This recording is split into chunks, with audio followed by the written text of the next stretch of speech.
O consumo recreativo de cannabis surge na Europa e nos Estados Unidos nas décadas de 60 e 70. Depressa se torna um símbolo de contracultura muito apreciado dos meios de comunicação. Embora existam poucos estudos sobre os seus efeitos, a ONU inscreveu a cannabis na lista de produtos estupefacientes ao lado da heroína, da cocaína e do LSD. 20 anos mais tarde, a Europa descobre que a situação evoluiu. A cannabis banalizou-se. No seio dos países europeus, a atenção dada ao fenómeno varia muito. Cada um aplica-lhe graus de tolerância diversos. E durante as décadas de 80 e 90, é o estatuto legal da cannabis que suscita novos debates. Mas ainda faltam dados objetivos para avaliar o impacto do seu consumo na saúde pública.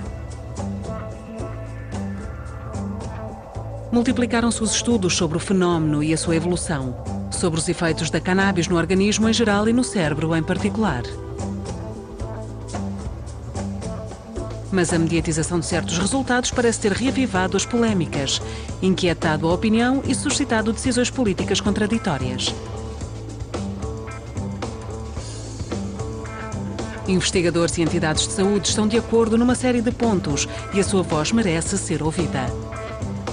A cannabis é de longe a droga ilegal mais consumida no mundo e parece que nos últimos 5 anos na Europa a sua situação evoluiu muito. O paradoxo do cannabis.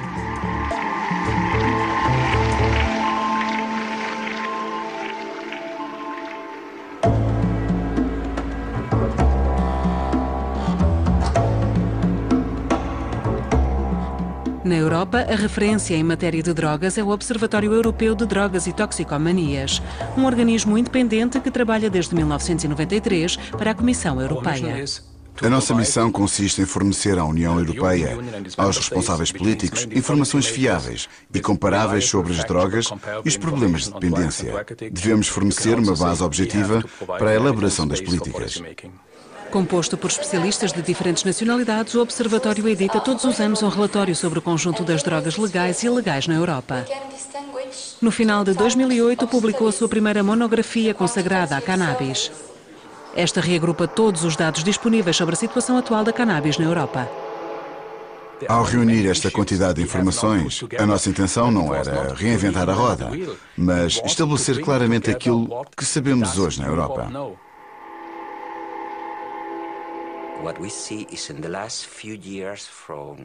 Ao longo dos últimos anos, desde 2000 a 2003, constatamos que em inúmeros países o consumo de cannabis parece estabilizar.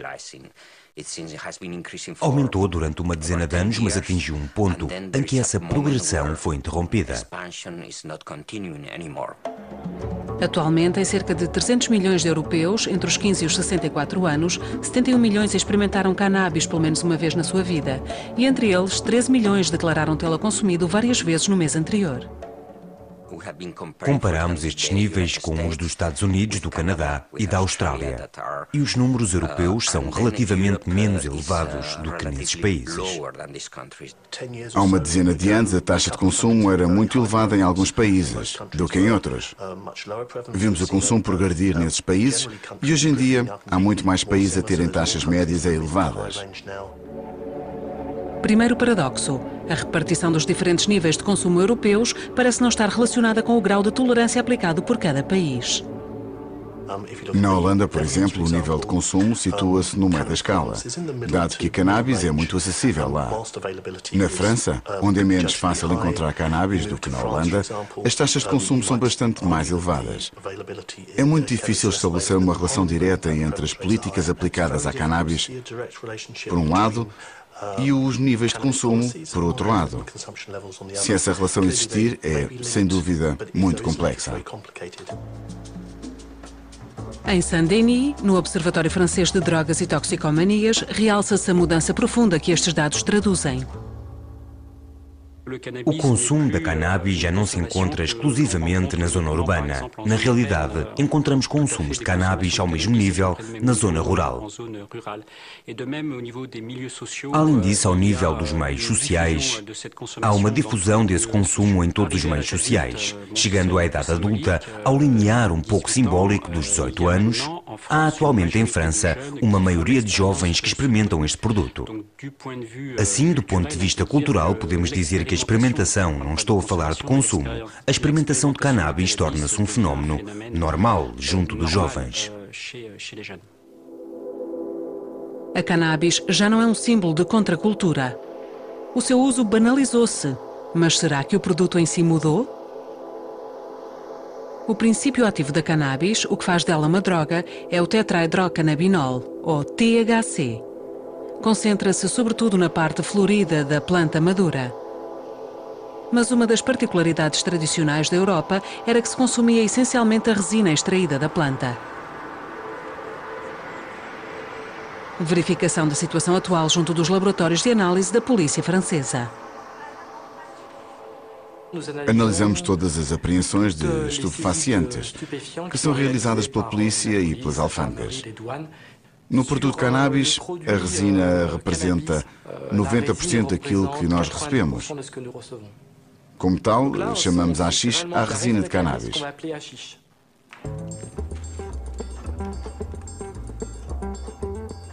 O haxixe atual tem mais THC do que há 20 anos? Testes de 2 barras provenientes de Marrocos, escolhidas ao acaso no armazém das apreensões. Na primeira barra, a grande, temos uma percentagem de THC de 3%. Na segunda, com o logotipo, temos uma percentagem de THC de 12%. A taxa média aumentou em 10 anos. No geral, tivemos de passar de 8% a 10% de taxa média de THC, o que é extremamente fraco. Mas talvez ali as coisas também estejam prestes a mudar. Na Europa consumimos 70% a 80% da resina produzida no mundo. Os modos de consumo europeus continuam muito diferentes daquele que encontramos nos Estados Unidos, por exemplo. Contudo, em países, nomeadamente no Reino Unido, constatamos a disponibilidade crescente de cannabis, produzida localmente em culturas intensivas de interior, e essa cannabis parece ter uma taxa de THC mais elevada.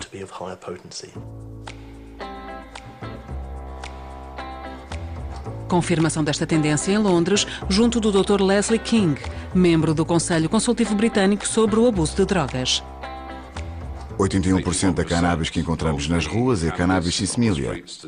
Skunk, cannabis provinda de culturas intensivas. O desenvolvimento em grande escala de cultura de interior iniciou-se verdadeiramente na década de 90. Recorre a sementes selecionadas e não modificadas geneticamente.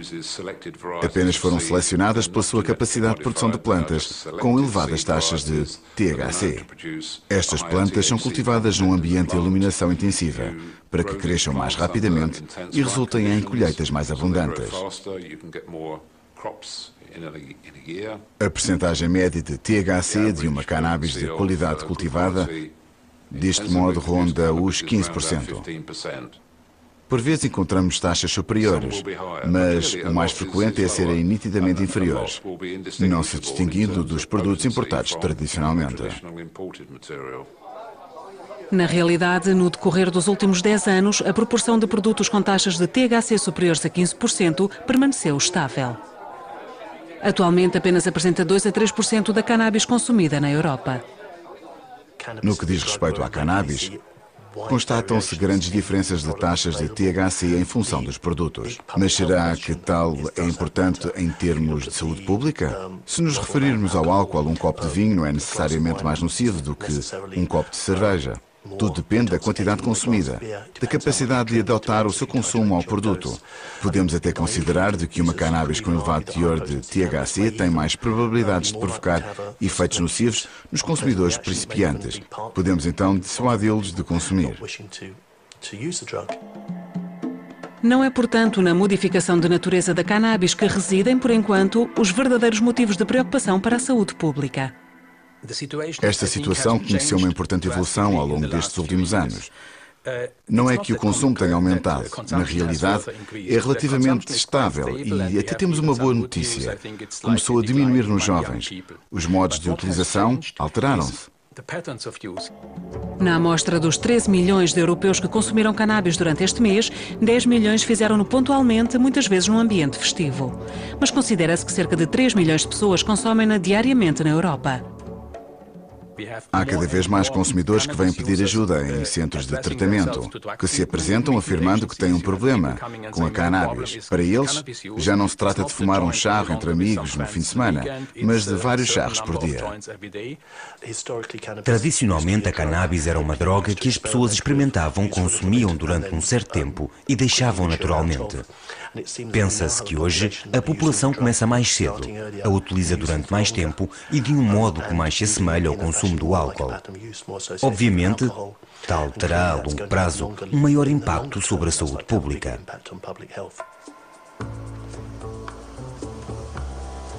Em que sentido estes novos modos de consumo irão trazer problemas maiores para a saúde pública? Em Biarritz, Annie Sasko faz prevenção junto de jovens surfistas pré-adolescentes para os sensibilizar sobre esta questão.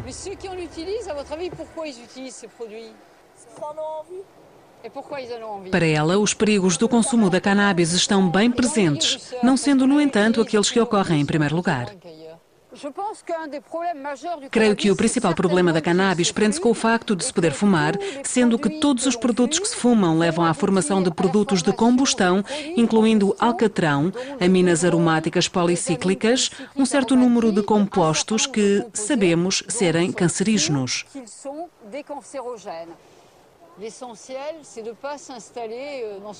Nos nossos países, a importância que o tabaco tem hoje é, evidentemente, maior do que a da cannabis, não deixando de ser preocupante. Certos jovens fumam diariamente vários charros. Assim, se este consumo durar vários anos, estaremos perante os mesmos riscos do tabaco, já que se trata de um consumo que, ao longo dos anos, é perigoso.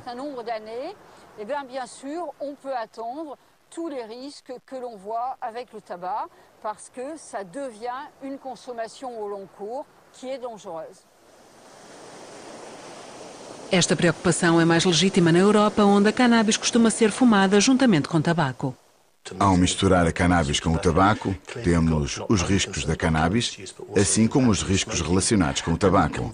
Por outro lado, constatamos, na Europa, uma mudança quanto ao tabaco, tanto nos políticos como na percepção pelo público dos riscos que engendra. Ora, esta mudança poderia ser um efeito no consumo de cannabis, sendo que poderia explicar o facto de que os jovens começam a desviar-se do seu uso. Outro paradoxo. O primeiro perigo objetivo da cannabis prende-se com um argumento de saúde que parece atingir os utilizadores, apesar de as campanhas de prevenção se focarem exclusivamente nos riscos referentes aos seus efeitos como droga. Après, tu fumes un joint par semaine ou un joint par jour et après tu sors plus. Tu vas plus à l'école, et tu sors que pour choper ou pour fumer. Malaise, angoisse, bad trip, déconcentration, perte de mémoire, le cannabis est une réalité.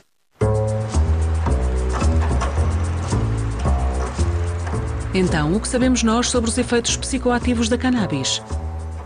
Equipas de neurofarmacologia descobriram há cerca de 10 anos que ativa vários receptores disseminados por todas as regiões do nosso cérebro que reagem exclusivamente às moléculas complexas do THC.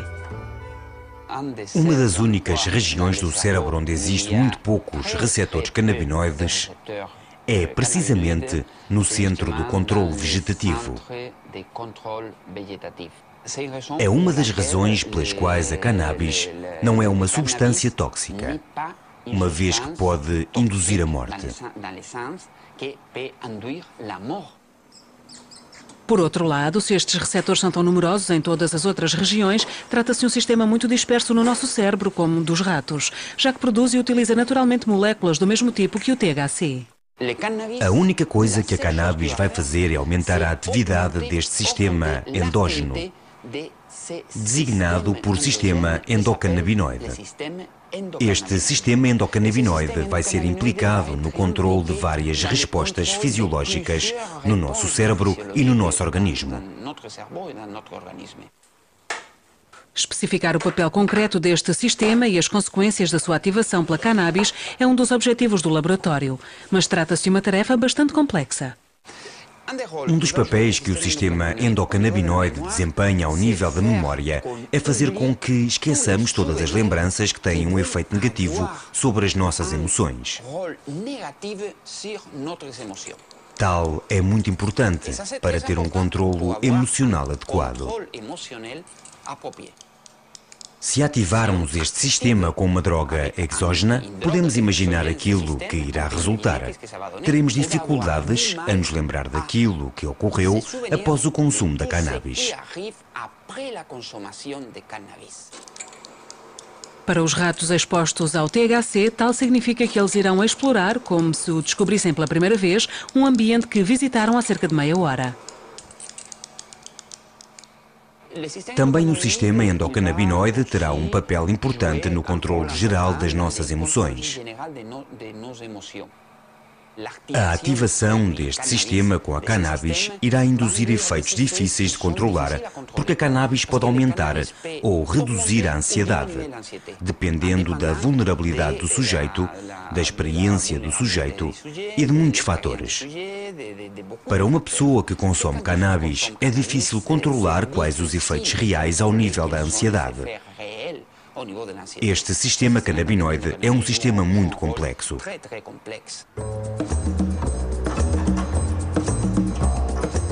Então, como estas subtis modificações da biologia do seu cérebro são experienciadas pelos consumidores? Catherine Renault levou a cabo, juntamente com o OFDT, um estudo sobre jovens adultos utilizadores frequentes de cannabis. Mesmo se a grande maioria a utiliza diariamente, devemos salientar que cerca de metade, e até mesmo mais, não vê efeitos nefastos quanto à sua prática.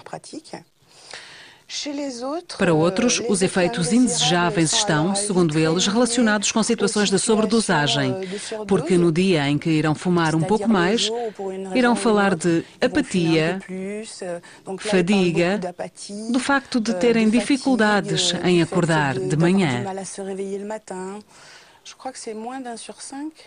Penso que pelo menos 1 em cada 5 fala de problemas de memória, mas já que os interrogamos sobre isso, não se trata para eles de um problema maior nas suas vidas. Trata-se sobretudo de problemas de memória a quando do consumo do produto. De um modo geral, eles não têm dificuldades no dia-a-dia, não os impedindo de trabalhar. São poucos os que falam sobre os efeitos indesejáveis ao nível psicológico. Os que falam sobre isso, isto é, os utilizadores, falam de bad trip, de má onda com a cannabis, casos de paranoia. Alguns falam frequentemente de maneira retrospectiva sobre o início da sua carreira de consumo. Por isso estamos perante pessoas que encontraram uma certa estabilidade com o produto e que veem, na sua prática, mais efeitos positivos do que negativos.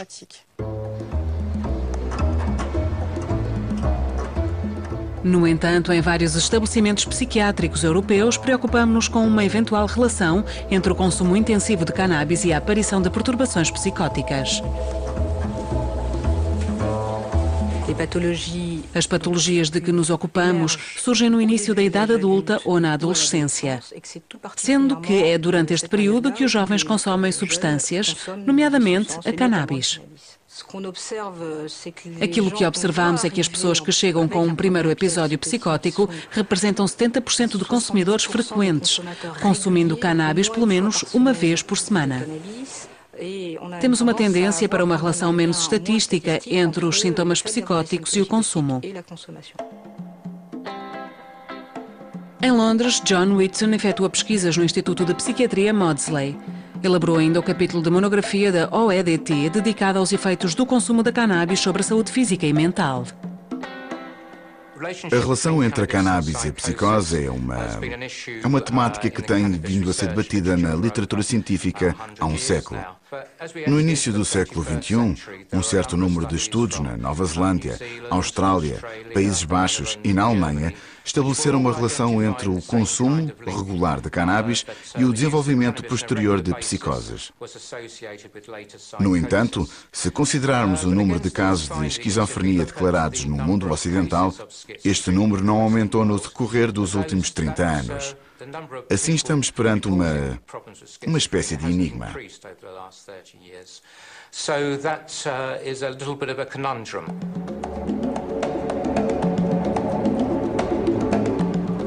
No Departamento das Neurociências da Universidade de Maastricht, a equipa do professor Jim van Oos trabalha há vários anos na resolução deste enigma.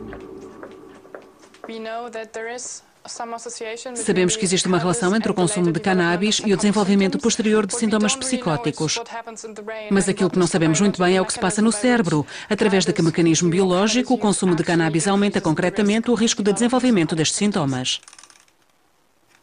Nos Países Baixos, o estatuto legal da cannabis permite a experimentação em sujeitos humanos.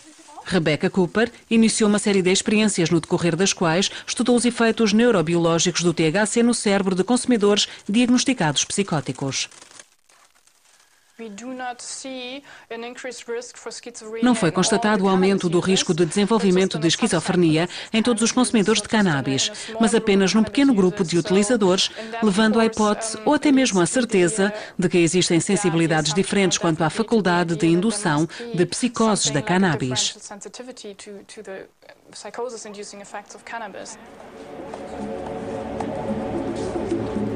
Após a administração do THC, os pacientes são introduzidos num scanner de alta resolução. O objetivo? Pesquisar eventuais interações entre as modificações neurobiológicas induzidas temporariamente pelo THC e aquelas que estão habitualmente associadas aos sintomas psicóticos. Tanto os sintomas psicóticos como as visões ou alucinações foram associadas a um excesso de produção de dopamina numa determinada região do cérebro. Os estudos sobre os animais demonstraram que o THC leva igualmente ao aumento da liberação de dopamina nesta área. Assim, a ideia é de que o THC estimula, eventualmente, o risco de desenvolvimento posterior de sintomas psicóticos através do aumento da produção de dopamina, que induz no estriado. Estas experiências irão talvez revelar uma das chaves neurobiológicas da relação em certas pessoas da cannabis e da psicose, mas em termos de saúde pública a mensagem já é mais clara. A informação de que toda a gente não sofre os mesmos efeitos com a cannabis é uma noção extremamente importante. Assim, se tiverem efeitos um pouco estranhos, se não se sentirem bem, talvez não seja necessário continuar.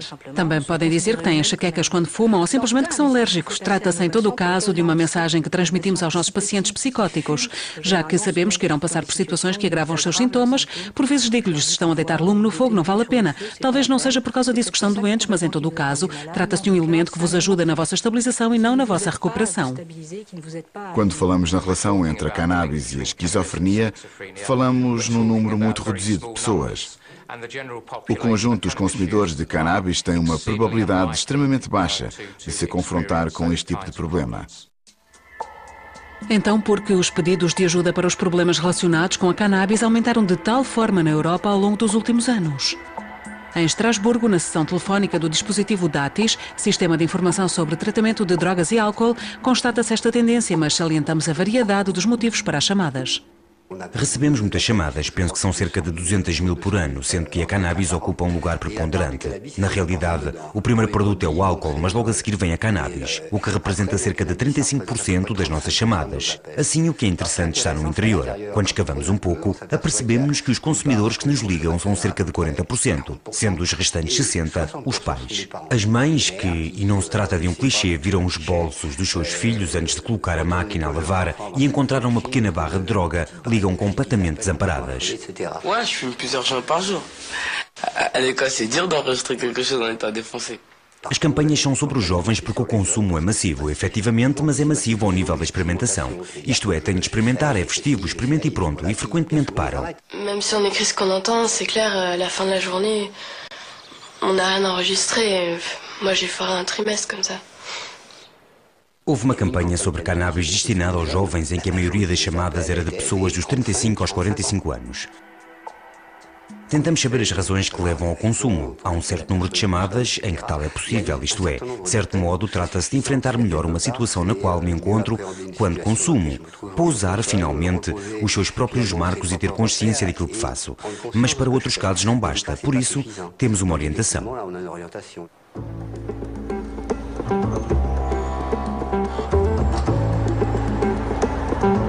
Em Berlim, o Therapie Laden é a primeira estrutura da Europa a ter proposto, logo em meados da década de 80, um acolhimento e terapias específicas dirigidas aos consumidores de cannabis com dificuldades.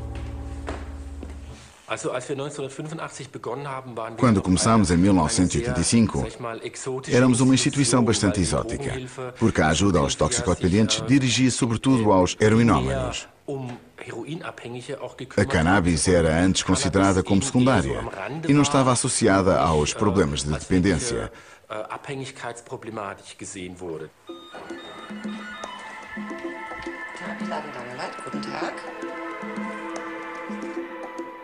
O painel das pessoas que nos procuram é bastante amplo. Jovens a partir dos 14 anos, incluindo pessoas com 50 anos. Acolhemos todas as idades. Os consumidores de cannabis com dificuldades que nos consultam têm, em média, 25 e 10 anos de consumo, sendo que têm problemas já há algum tempo.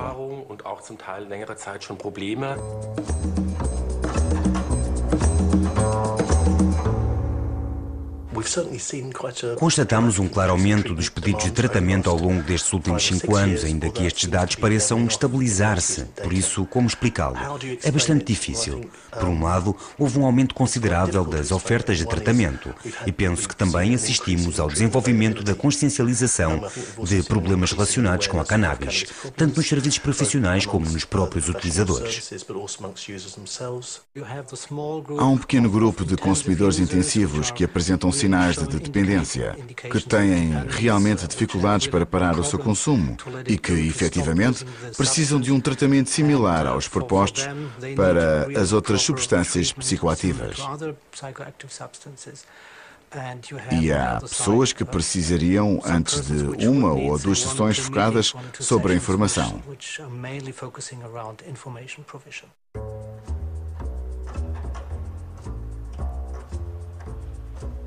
Ao contrário do que muitos consumidores pensam, a cannabis poderia então levar a uma dependência? O que pensam em Barcelona os ratos do professor Maldonado?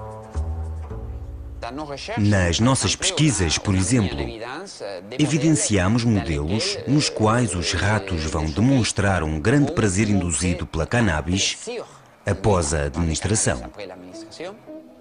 É administrado o THC a um rato que é posteriormente fechado num compartimento.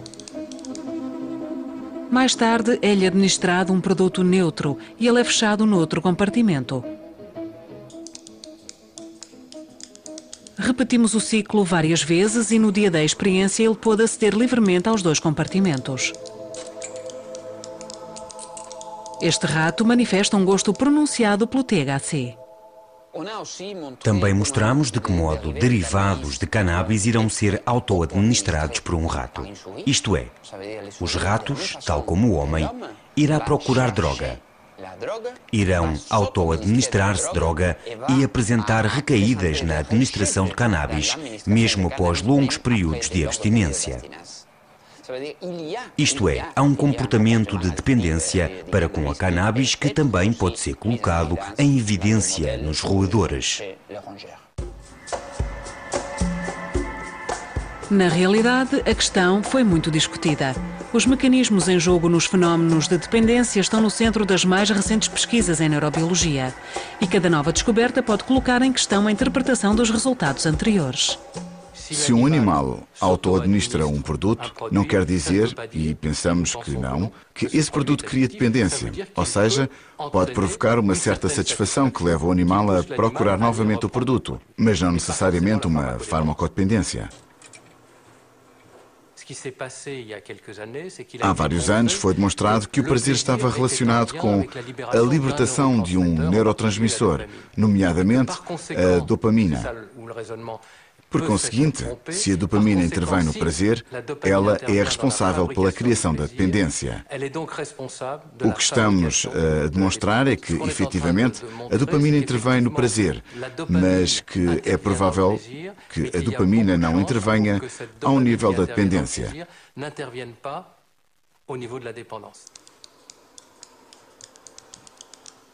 Na realidade, a dopamina seria uma espécie de escravo de um sistema que está no seu topo e a montante, e que funciona com mais dois neuromoduladores, que seriam a noradrenalina e serotonina. Trata-se de um sistema noradrenérgico extremamente reativo e que intervém sobre a nossa vigilância, sobre o modo como olhamos para o ambiente, e um outro sistema serotonergético que devemos proteger o seu cérebro contra os acontecimentos exteriores. Assim pensamos que quando se consome drogas repentinamente, estes dois sistemas são ativados, sendo a consequência biológica desta ativação uma separação. Isto é, cada sistema normalmente controlado pelo outro se torna autónomo e conduz por si para um impulso muito forte. E, por outro lado, um sistema serotoninergético que reage mais, isto é, deixou de controlar os impulsos e então entra-se na farmacodependência. Para sustentar esta nova teoria, a equipa de Jean-Paul Tassin demonstrou que as anfetaminas, a cocaína, a heroína e o álcool levam à separação. No que diz respeito à cannabis, quando tentámos injetá-la várias vezes em animais, à semelhança dos outros produtos, não injetámos cannabis, mas antes o THC. Por conseguinte, não ocorreu a separação e por isso temos a noção de que o THC, como tal, não pode levar a uma dependência. Mas o exemplo do tabaco atenua esta afirmação. A nicotina, enquanto tal, é considerada o produto de dependência do tabaco. Ora, se considerarmos a nicotina isoladamente, no animal não há separação. Existem mais de 3.000 componentes no tabaco, entre os quais aquilo a que chamamos aminoxidases. Assim, se misturarmos a nicotina com estes produtos e se os injetarmos no animal, então a separação. No caso da cannabis também estamos perante a mesma situação e podemos imaginar que aquele que consome AX tornar-se-á dependente em relação à associação que foi feita entre o produto e o tabaco, porque é frequentemente fumado nestas condições. Percebem então a complexidade da qual nos encontramos. Isto é, as experiências que realizamos nos animais com produtos puros não são realmente os da vida. Assim, na vida real, estamos perante situações ligeiramente diferentes.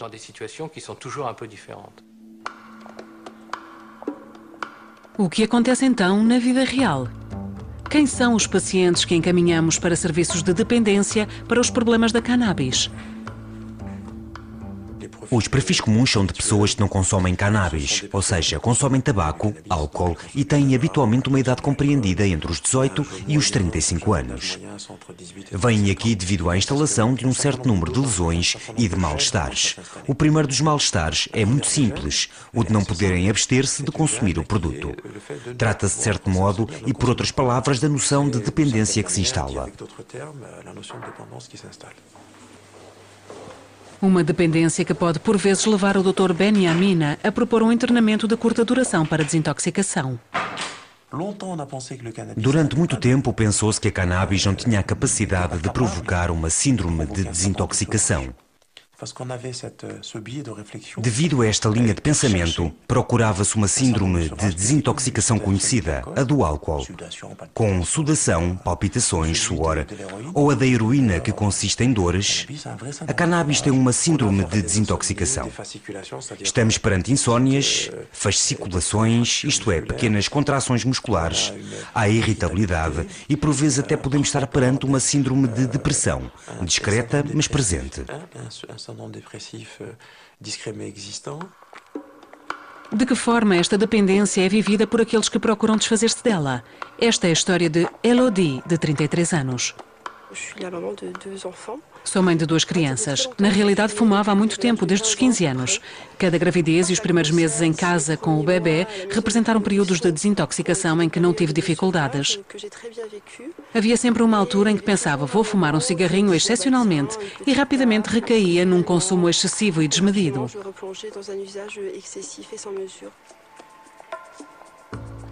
Quando percebi que todo o amor que sentia pelos meus filhos não bastava para parar de fumar, fiquei muito preocupada. Sem falar na tendência que tinha para me isolar e ser um pouco paranoica.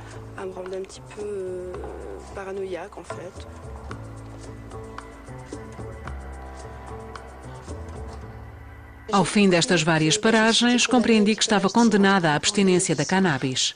Porque até agora pensava que sabia consumir? Sim, até agora pensava que ao parar teria forças e um distanciamento para poder utilizá-la com moderação. E na realidade isso não acontece. Apercebo-me que tenho uma grande fraqueza para com este produto e que volto imediatamente ao excesso, a consumir de maneira imoderada e descontrolada.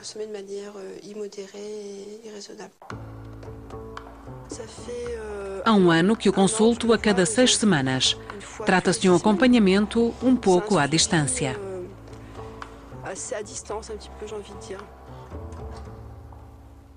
Então, que pensa fazer para não recair desta vez? Nada a não ser ter força de vontade e agarrar-me aos benefícios que esta pausa no consumo me trouxe. Sente esses benefícios? Sim, foi imediato. Senti uma abertura para o mundo, mais dinamismo. Estou melhor na minha vida. Comigo mesma, estou pronta para enfrentar os meus problemas e tenho mais autoestima. É como se tivesse integrado novamente o meu corpo e a minha vida, como se voltasse novamente a ter controlo sobre os acontecimentos, após um longo sono. É como se antes estivesse em repouso. A escola de Charles O'Brien, com George Hudy, levou a cabo um trabalho que ficou célebre. Ficou publicado na revista Addiction em 1993 e nele compara-se o poder da dependência dos produtos. Foi então que nos apercebemos de algo muito importante. O produto, ao acumular a intensidade da dependência e ao fazer um histograma, o primeiro produto com poder de dependência mais elevado é o tabaco. O segundo é a cocaína, seguido da heroína. Na quarta posição está o álcool e, em último, a cannabis. Isso explicaria por que razão uma parte considerável dos 3 milhões de europeus que consomem diariamente cannabis não encontram nenhum dos problemas habitualmente relacionados com a dependência às drogas. Os utilizadores frequentes que entrevistamos são maioritariamente utilizadores diários, sendo que, para a saúde pública, trata-se de utilizadores muito intensivos, já que temos no grupo pessoas que podem fumar até 20 charros por dia. Isto é, para a grande maioria, trata-se de 5 a 6 charros diários. Para eles, maioritariamente pessoas integradas com estudos e trabalho, a cannabis não lhes colocou problemas sociais. Isto é, não as impediu de levar a vida como entendiam. Segundo creio, um consumo intensivo, mesmo que se o significado de intensivo pode ser discutido. Digamos que um consumo diário tem certamente consequências, mas não implica necessariamente a redução do desempenho. Tal acontece com o álcool. Mesmo com o consumo regular, podemos executar várias tarefas.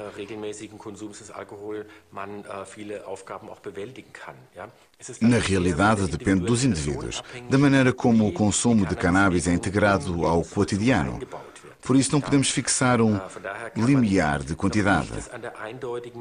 No entanto, podemos claramente afirmar o seguinte: o consumo de cannabis é problemático quando começa muito cedo, na adolescência.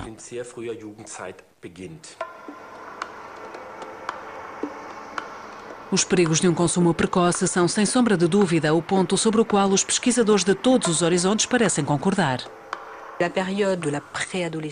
O período da pré-adolescência até o final da adolescência é um período fundamental em termos de maturação cerebral. O papel dos canabinoides durante este período começa a ser estudado e, por enquanto, é ainda pouco conhecido, mas, manifestamente, o sistema endocannabinoide desempenha um papel nesta maturação.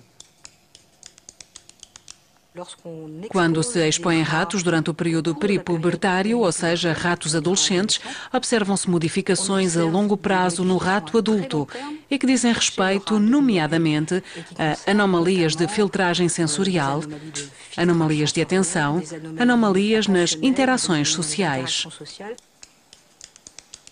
Sabemos que estes mesmos testes realizados em ratos que foram expostos às mesmas doses, às mesmas durações, mas na idade adulta, induzem um perfil de anomalias completamente diferentes e mínimas. Partindo do princípio que o modelo que propomos, o da separação, é o correto, a separação, ou melhor, a junção, ocorreu após o nascimento. À nascença, o indivíduo dispõe de poucos sistemas moduladores. Alguns atingiram o seu alvo, mas poucos, e as interações que se irão criar entre estes sistemas serão feitas em função do ambiente, durante os primeiros anos e até à adolescência. Assim, a solidez desta junção depende da história do indivíduo.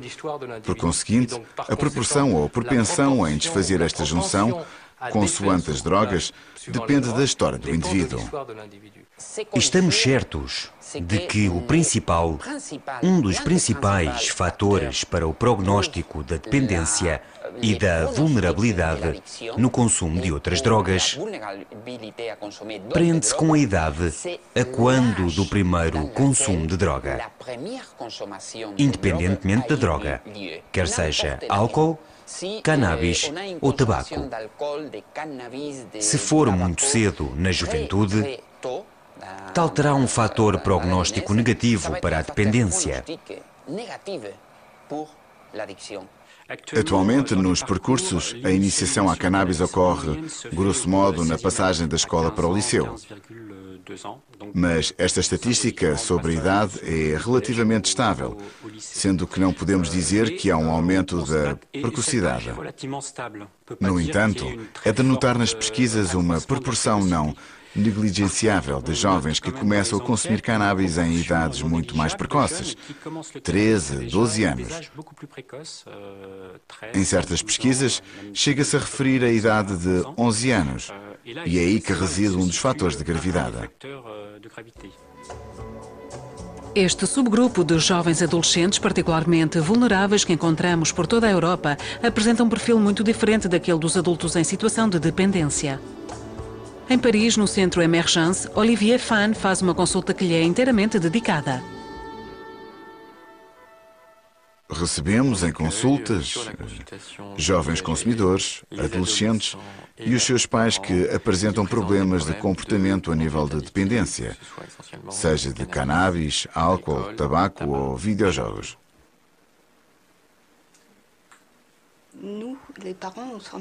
Nós, os pais, não nos apercebemos que ele fumava cannabis. Foi uma pessoa que andava no colégio, que ele frequentava, que nos avisou. Fechava-se muito sobre ele. Não via ninguém, ficava no seu quarto e nada mais o interessava. Muitas vezes os pais constatam uma quebra do rendimento escolar com uma imputabilidade provável da cannabis ou do álcool. É este o primeiro motivo da consulta. O segundo será o ambiente familiar. O desrespeito das regras, a sensação de que já não sabem como lidar com o adolescente. As pesquisas mostram que existem relações evidentes entre as dificuldades escolares, familiares e o consumo de cannabis. Assim, é complexo saber em que sentido essa relação é estabelecida, mas existem ligações evidentes.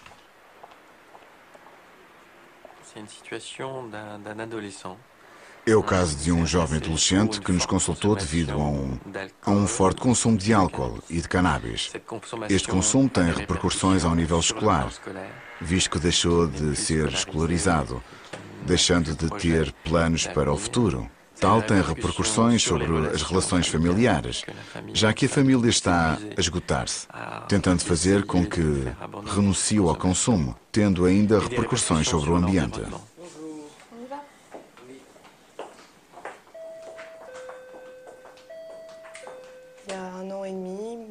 Porque veio cá há ano e meio. O que se passava na sua vida naquele momento? Vim com a minha mãe. Foi ela que me aconselhou a vir porque estava a ficar nervoso. Tinha alguns problemas com a cannabis. Mudava abruptamente de comportamento e isso era aborrecido.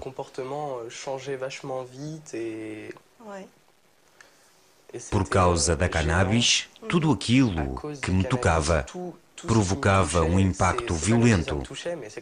Sentia tudo com muito mais intensidade e ficava perdido na minha imaginação. Imaginava logo coisas negativas e ficava um pouco louco.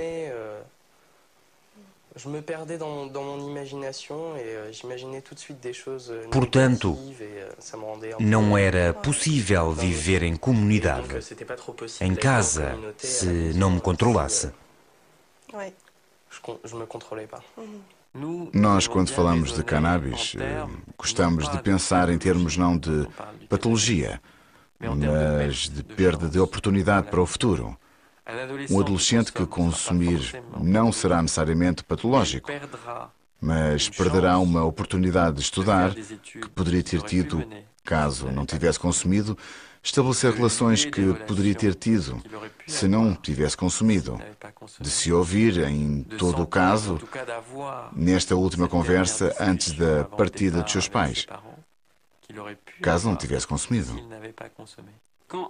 Quando um jovem está num contexto favorável, onde não há muitos problemas e onde as suas motivações referem-se ao convívio, à integração no grupo, festejar e relaxar, não há muitos problemas.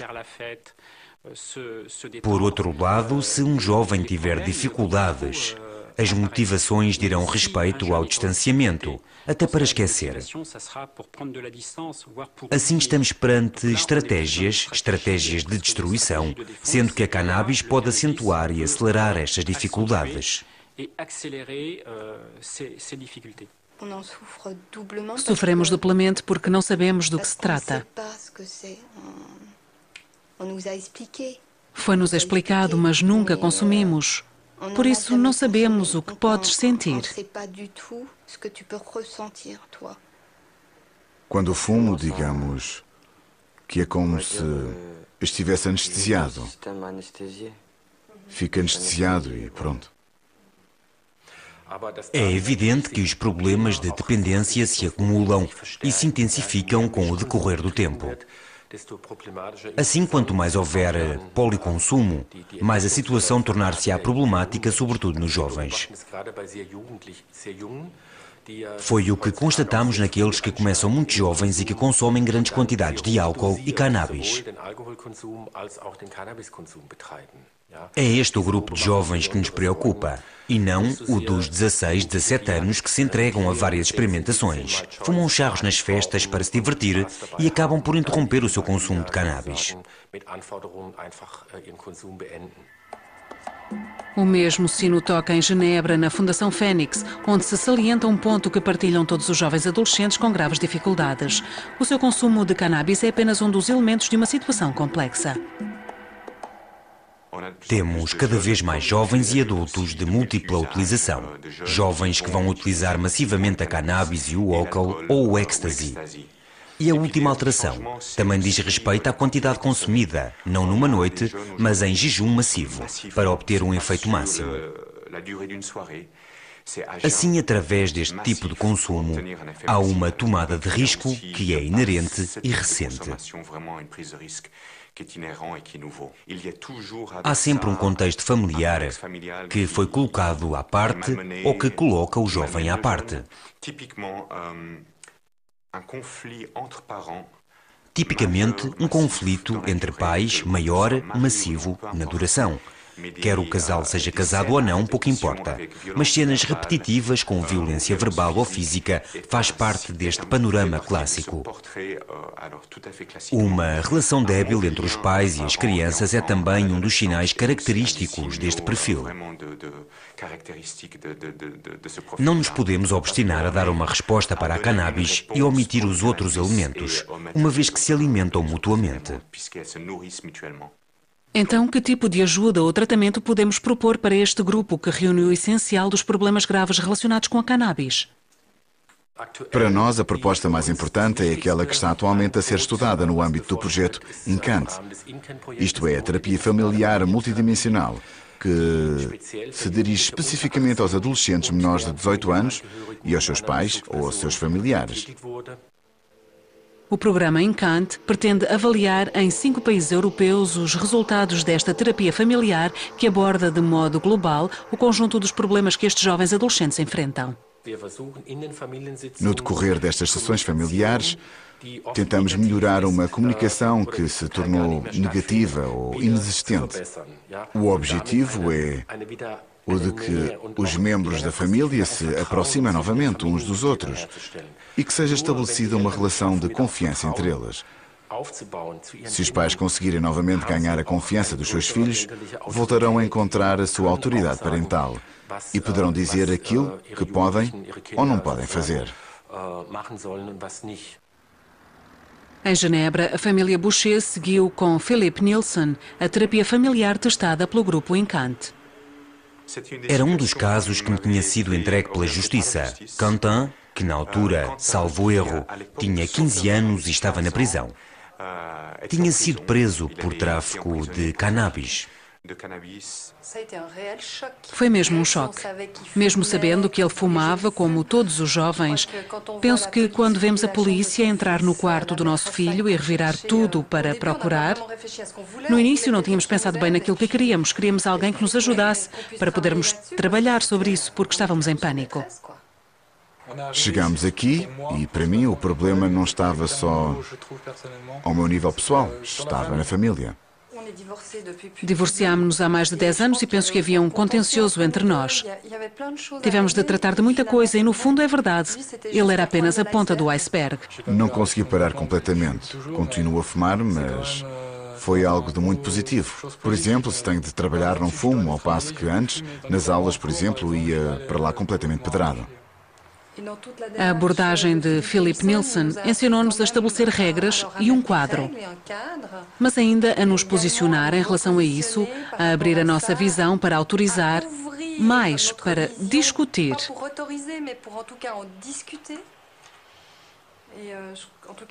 Em todo o caso, para mim foi um grande benefício e o segundo benefício é incrível, mas diz respeito ao meu ex-marido, à família. Permanecemos os pais dos nossos filhos e fomos verdadeiramente, graças a esta terapia, os pais dos nossos filhos naquele momento. E isso penso que é algo que não se pode medir. Acho que este programa INCANT, que testa a eficácia de uma espécie de terapia familiar e extrafamiliar no solo europeu, penso que dá outro alento à aceitação dos jovens com estes problemas hoje em dia.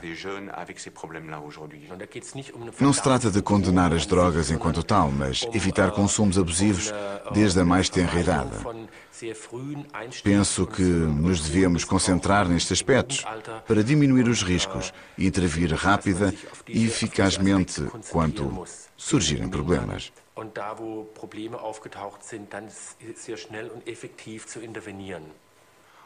Estamos, afinal, a formar os adultos nesta primeira linha, que são os pais, os educadores, os professores, a sensibilizá-los a detectar não um consumo problemático de cannabis, mas um mal-estar que pode ser momentâneo ou que se pode prolongar e intervir pontualmente de maneira focada nestes jovens. Então, sim, considero que há uma prioridade.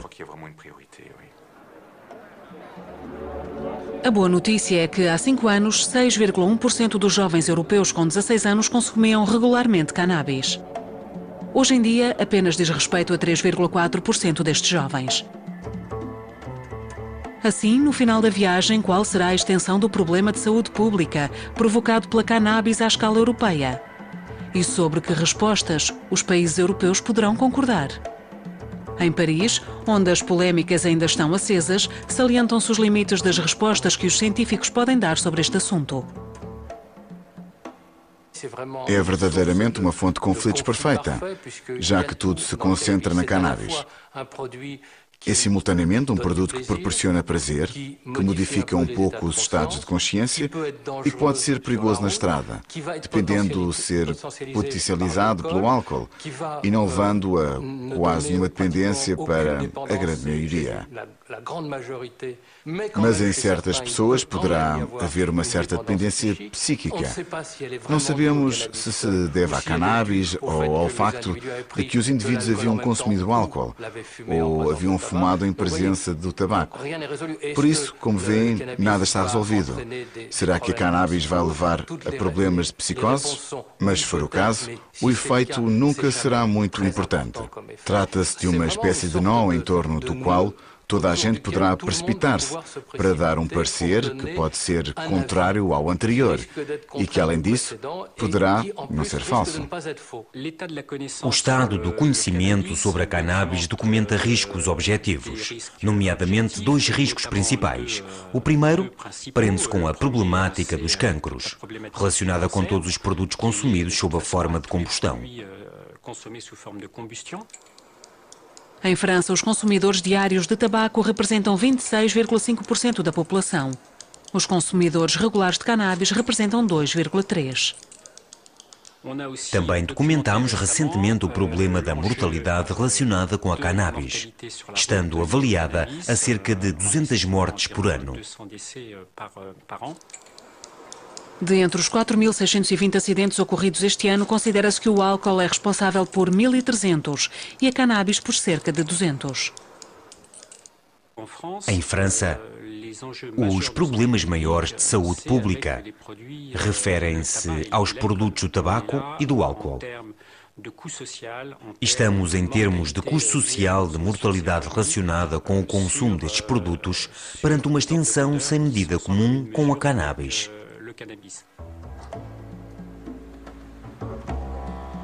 No Observatório Europeu salienta-se antes a constância dos pareceres dados ao longo dos anos por comitês de peritos dos diferentes países. Os governos de vários países, como a Austrália, o Canadá, a Nova Zelândia, os Estados Unidos e, na Europa, a Suíça, a Inglaterra e a França, procuraram compreender quais os verdadeiros perigos da cannabis e qual a melhor resposta perante a cannabis. Salientamos 3 pontos que são recorrentes em todos os estudos. Primeiro ponto, a cannabis não é um produto inofensivo. É muito claro em todos os estudos. Não se trata de água pura, estão associados riscos com o seu consumo.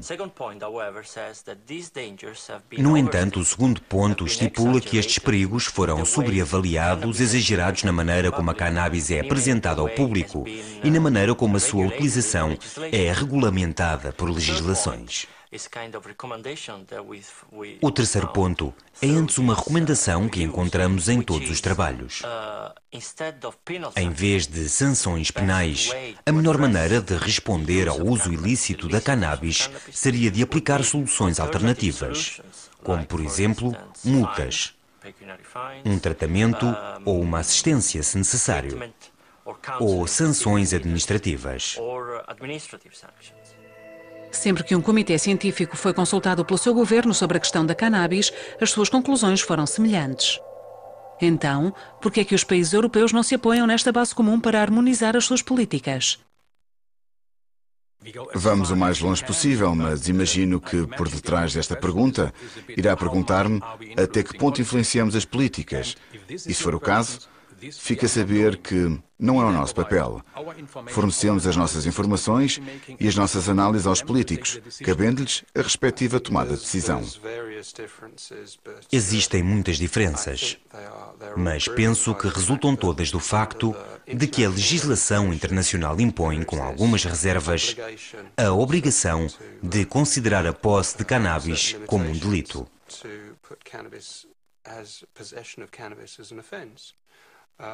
Então, enquanto discutimos a cannabis em termos modernos de política e de saúde pública, não nos esqueçamos que a ideia de justiça penal continua presente. Por isso, cada país procura encontrar um equilíbrio entre a dimensão penal e a dimensão da saúde pública. A controvérsia em torno da cannabis, ou antes, a diferença de abordagem, que faz com que possamos ficar uma noite na esquadra em certos países, enquanto noutro pode ser comprada livremente. Irá, penso eu, continuar a suscitar discussões. Na realidade, as questões da saúde pública colocadas pela banalização da cannabis assemelham-se muito às que suscitam os nossos consumos massivos de drogas legais. Remetem-nos finalmente para as ambiguidades da nossa atitude para com eles. Não existe uma política europeia comum sobre o álcool. A idade legal varia. Quem pode comprar, onde beber. Não existe uma política europeia comum sobre o tabaco. Mais uma vez, a idade legal, os locais onde se pode ou não consumir. A cannabis é diferente, já que é uma droga ilegal. E não uma droga legal, cujo mercado está regulamentado. Mas invocamos frequentemente estes três produtos em conjunto para os compararmos. Então, comparemos as políticas que lhe dizem respeito. Já que não existe nenhuma política europeia comum sobre esta temática, porque haveria de haver uma sobre a cannabis.